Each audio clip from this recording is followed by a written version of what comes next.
Justin's a loser, always has been. Canada right now needs change more desperately than it perhaps ever has.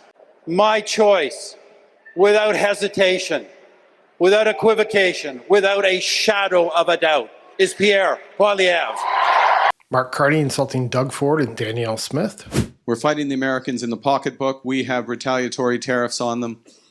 We just hit them again in the auto sector. We're fighting them on Fox News, which is what they understand. We're sending Doug Ford onto Fox News to show them that we're not messing around up here. And we're going to send Danielle next. Maybe we won't send her. We'll send Danielle. No, maybe we won't. We won't send Danielle. Every time he opens his mouth, he shows just how horrible of a person he is. This is not how a prime minister is supposed to act, but he can't help it. That's just how he is.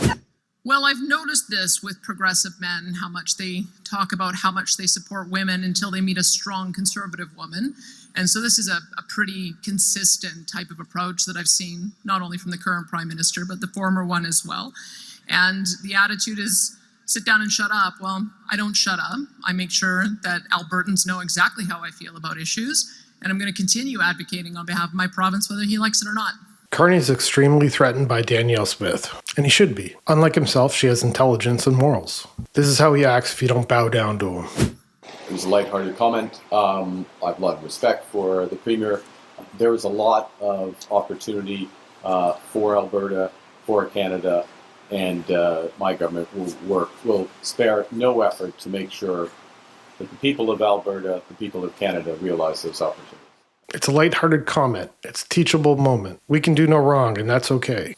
Mark Carney needs to go back to banking. We don't need him in Canada. Look at how the media twists this. Foreign Interference Watchdog says it has found a website linked to China targeting Liberal leader Mark Carney. Intelligence reporting links the Yoli Yomian account to the PRC, Chinese Communist Party's Central Political and Legal Affairs Commission. The election task force found the website amplified stories about Carney on the Chinese social media platform WeChat.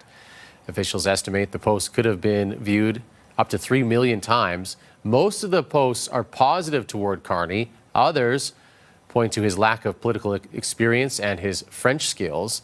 This same site previously targeted Conservative MP Michael Chong and Liberal MP Chrystia Freeland. They want people to believe this is negative, when in fact it's for Mark Carney. It's really disturbing how much the media twists things and tricks people into believing whatever they want. Stephen Harper giving his endorsement for Pierre Poilievre.